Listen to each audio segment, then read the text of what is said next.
Welcome to the last days of 2020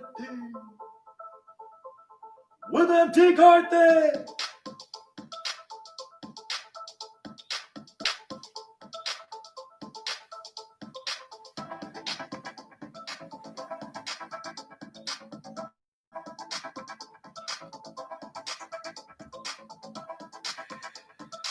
I am mtk on the mic. It is the 25th of December. Today is Thursday, is it? 25th of December. And some interesting thing happened last night. A moth flew at the candle while I was out by the fireplace and died in the wax, right? And then I brought the candle in, and that particular soul is right there. Check. Not hearing it. Kind of soft, right?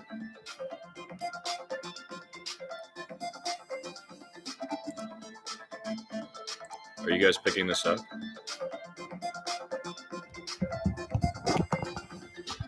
Yeah, I gotta get a little closer.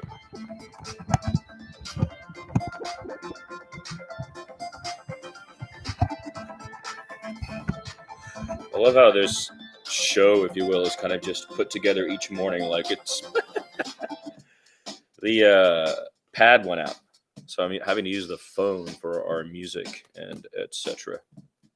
Ring out the old, ring in the new, ring happy bells across the snow. The year is going, let it go. Ring out the false, ring in the true. Ring out the grief that saps the mind. For those that hear we see no more. Ring out the feud of rich and poor. Ring in redress to all mankind. Tennyson, as per Dad. It is 8:22 in the morning in California. Love you, California. 11:22 in New York City. What's up, Brooklyn? And 4:22 in London, in sub-Saharan Africa, parts of it, Ouagadougou, in parts of Spain, really even the western edge of France, Rennes and Nantes and Cherbourg, probably, all in the 4:22 time, 4:23. So you're probably 3 minutes into your enjoyability. Here, we're beginning the show with technical stuff.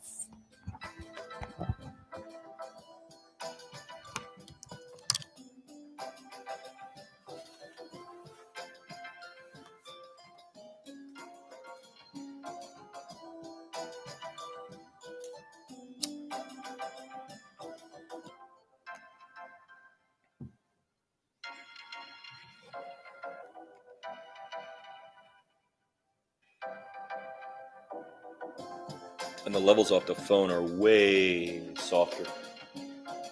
So maybe put this on bright is what we do.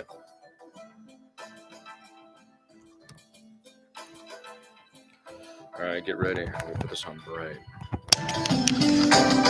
Is that a little better? Oh, it's a lot hotter. I could probably modulate to suit that.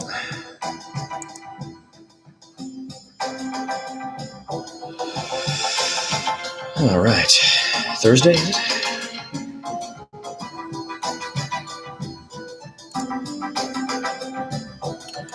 Taking a look at the papers in the UK, speaking of it being 24 minutes past the hour, it's all Brexit all the time as we concretize the departure of the UK from the EU. Yesterday we talked about this, and we were talking about what it means for devolution. And I said it was good. It means you can start maybe rethinking the world that we live in. And I mentioned one of my ideas from 2010 or 12 or something, which was Calipan, California Republic, and Japan, right, go into a thing. And this is the flag I made for the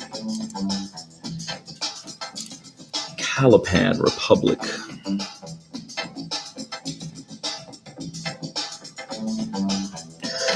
It would be a pacifist state. There would be no weapons of any kind allowed, no nuclear weapons, certainly by the government, or any guns allowed across the border. And both places would be.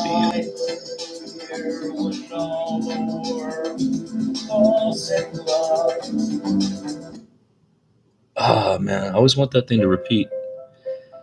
I can't make it happen.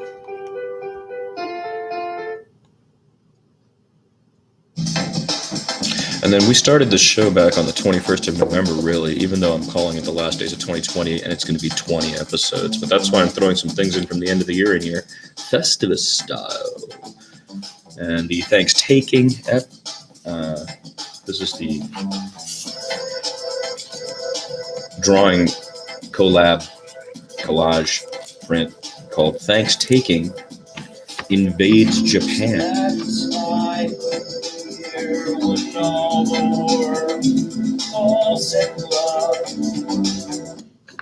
It's that time of year when all the world.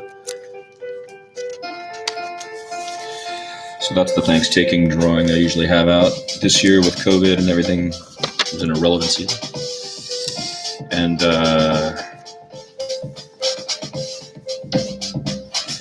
but annotations at the end of the year, errata, if you will, is what we're getting into today.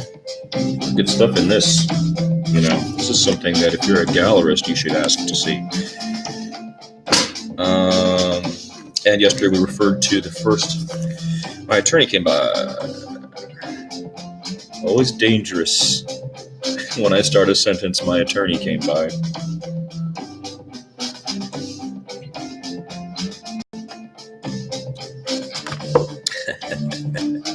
It wouldn't be dangerous if you weren't guilty of something. Anyway, the attorney came by. We were talking about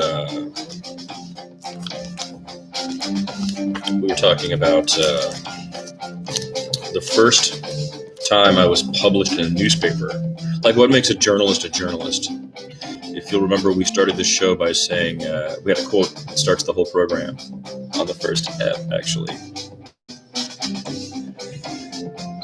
And I can't nail it, so I don't want to. Oh, here it is. A diarist journaling is not a journalist, right? A diarist journaling is not a journalist. So we had the balls to say who wasn't a journalist today. And I've been watching poor David Serrata. Oh, man, I feel bad for that guy. What he's going through, I've been through, but not at that depth. And I don't know, heavy, sad. What makes a journalist, right, is the question that was kind of popping around. And I thought, I was telling Mark about the very first piece I ever read in a newspaper, I guess, would be not discounting the Daily Texan, which in Austin, in those days, you could say the Daily Texan had a pretty massive reading in terms of the ratio of the to the population, right? I mean, it's changed upside down. Austin's exploded, and the whole universe is moving down there now. Oracle.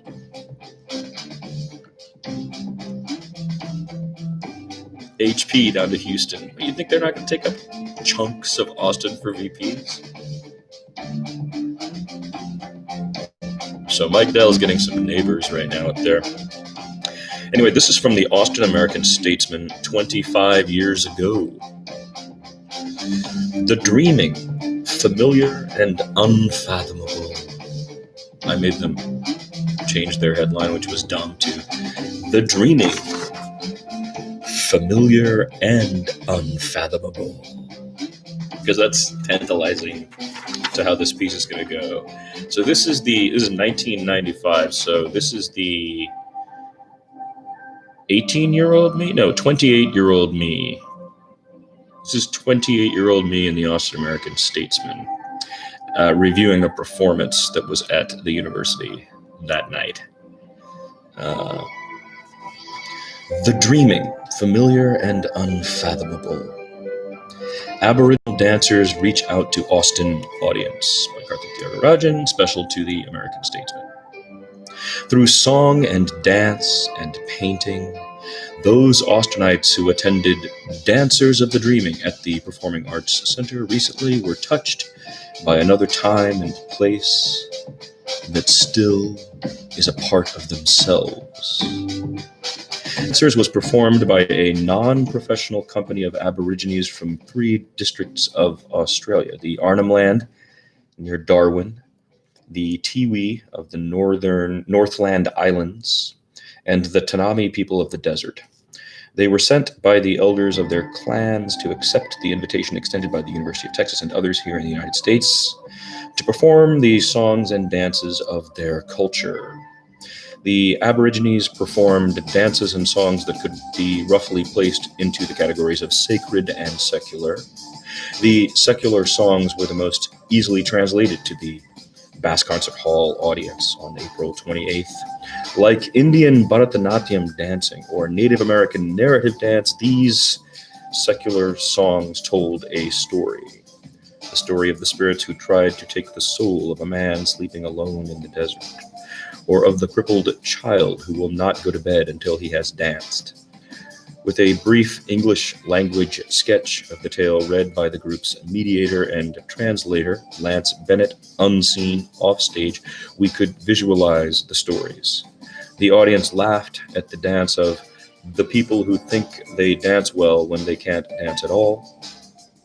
They followed the great hunter Gard Jambal and his 2 wives as they stalked the red kangaroo. But the sacred songs were a different matter. These songs are performed in a variety of ceremonies in Australia, from public sacred dances like the Barpuru mortuary ceremony to dances of the Dapi initiation rituals. They are complex songs about the highly spiritual world in which the Aborigines exist in addition to the world we inhabit with them. They are songs of the dreaming. Madruru, the Aboriginal poet and essayist, says, quote, "The dreaming is a continuous process of creation, which began in the long ago period called the dream time, when the physical features of the land were formed by creative beings who were neither human nor animal, but had the attributes of both." Close quote. Because of their profound nature, the sacred songs were difficult to interpret. There was the Jardiwanba ceremony that tells of Wombana, the great spirit of the wallaby, making a 1,000-mile journey to the ocean, carrying Jambali, the snake, on his back on a dark, empty, sand-covered stage. There were 3 old men, wrinkled and black, seated holding clapping sticks, boomerangs tapped together at both ends, singing in a tongue older than any culture we know. Audience and performer were never more separate. The performance was a wonderful reminder of the distance we've established between the selves we were and the selves we are in the short span of a few hundred years.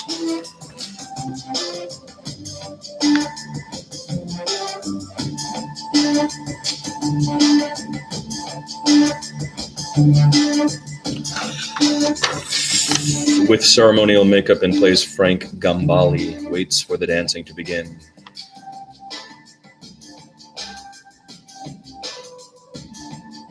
So 25 years ago, we're almost the 15-minute mark. How about a little music break?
This is pretty good.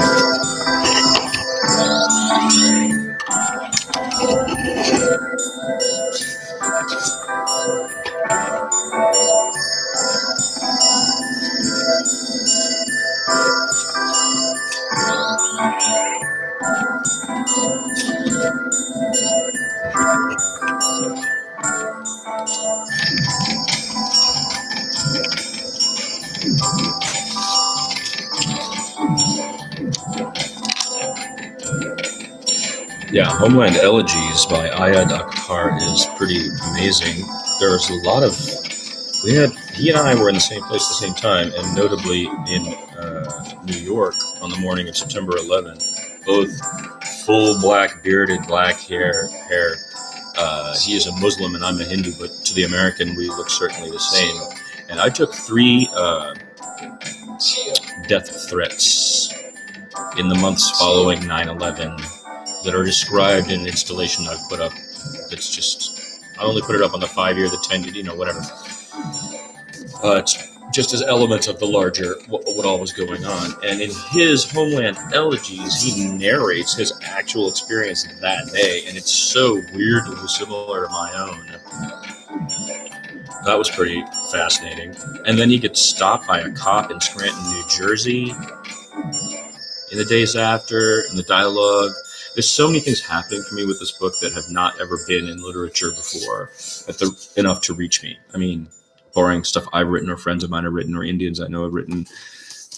This is huge reach for this to be among white Americans in particular, but Americans in general. And I highly recommend Homeland Elegies, a novel by Ayad Akhtar. It is, in 2020, this is the best I have read thus far, I can say, unequivocally. Although I've had some really good books cross my desk, including Found Audio, I told you about that. And reading the Murabit publication from City Lights was great. And Ant Guide, woo, okay, boomer. And a couple of novels, and I don't know, I can't remember what all I read right now, but honestly, this thing has surpassed everything. And I'm only that far in, Homeland Elegies by Ayad Akhtar. Everyone's list, please. Highly, highly, highly recommended. Important in terms of understanding me, if I am very honest. There was about 10 other things we were going to do today. And now I don't feel like it, if I'm honest. So we'll do it tomorrow.